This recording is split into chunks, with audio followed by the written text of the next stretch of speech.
I've got a problem. I need to torque up the nuts on my ball joints. Unfortunately, I can't get my torque wrench in there. It just doesn't fit. I don't have any kind of offset tool to connect this to, or to connect the socket to, and I don't have anything like a crow's foot socket or wrench either. So looking at crow's foot wrench sets on Amazon, they look to range from $44.89, $49.18, $37.99, $45. There's an adjustable one there, look, $52.97, crikey. There don't seem to be any half-inch 19mm spanners either. They're all 3/8, look like this one, which is $8.39. So I could use an adapter, I guess, half-inch to 3/8 adapter, but that's cheating.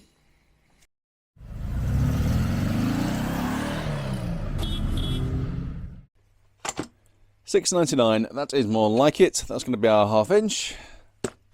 $2.99, that's going to be our 3/8. So I'm going to drill through this thinner section here that's recessed. It's kind of in line with the centre of the jaws at most sizes. So it's as close as we're going to get for use with a torque wrench. I'm just going to drill through there and then probably have to file it out so it's square. So that fits in there, something like that. So just measure our half-inch, which is 12.5. So we'll go for a 12mm drill bit.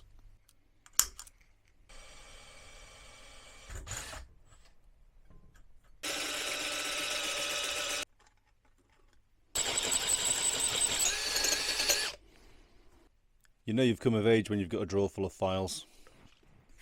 Sadly, none of my files are 12mm, so I just have to make do.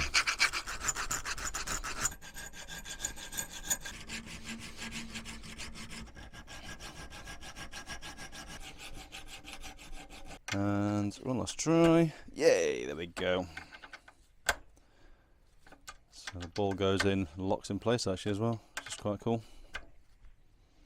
Rock and roll. So there we go. A little bit concerned about the lack of meat in this corner, but it's not too bad.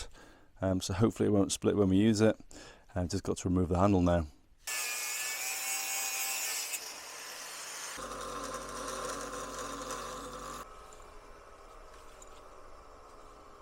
So we've got our torque wrench, and when you put in any kind of setting, that's based upon the length from the centre of the socket up here to the centre of the handle where you hold it. Now if you get your new tool, like Thor, and connect it on the end of your torque wrench, all of a sudden you've made the length of it longer. So from the centre of there to the handle is longer than it was originally, and that's going to make your torque setting you've set on your handle incorrect. So that's not the way you need to use it. What you need to do is you need to take it off and turn it by 90 degrees, whichever way works best. And then when you put your torque setting in there, it should be accurate, as the distance from here to here, this remains the same, or as close as it can be, using a DIY tool, I guess. So 38 foot-pounds.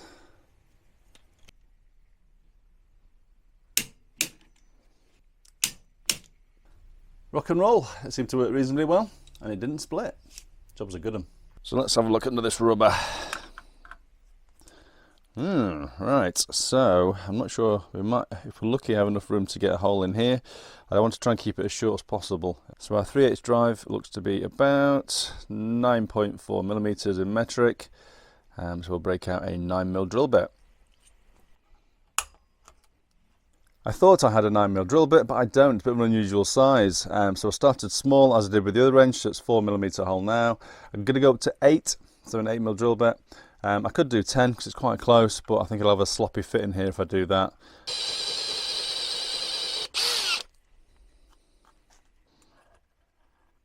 Underneath all that sexy rubber stuff, it looks to be a pretty standard adjustable wrench.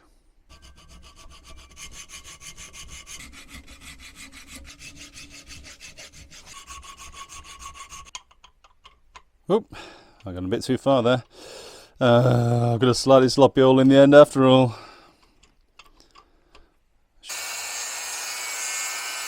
I've decided to keep this edge here slightly fatter because it's got a thin section in the middle, but it's still a fair chunk of steel. It's not skinny, if you know what I mean, so I think it'll be absolutely fine.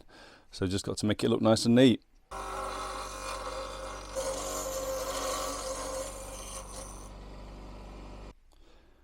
Looks pretty decent. Pretty happy with that. So there we have it, 2 adjustable crow's feet, 1/2 inch and 1/3. Now I'm super happy with the big one. I think just because generally the design of the actual wrench I used, the square cutout is nicely in line with where the nut would be or whatever you're trying to loosen. So if you're using with such as a torque wrench, it's as in line as it's going to be, and you're going to get as close to accurate as you can be with a bit of DIY home built tool kit like this. Not as happy with the small one. I didn't kind of take into account where the jaws would be for something that's smaller, so you'd only likely to torque something a bit smaller with this one, and it's kind of out of line a bit, so in line would be about here. So if using with the torque wrench, it's not ideal, but as a general tool, I think both of them, for the money, say less than a tenner to make them both, and about an hour's worth of filing and grinding and cutting, job's a good one. Hope that helps, guys. Take care. Bye bye.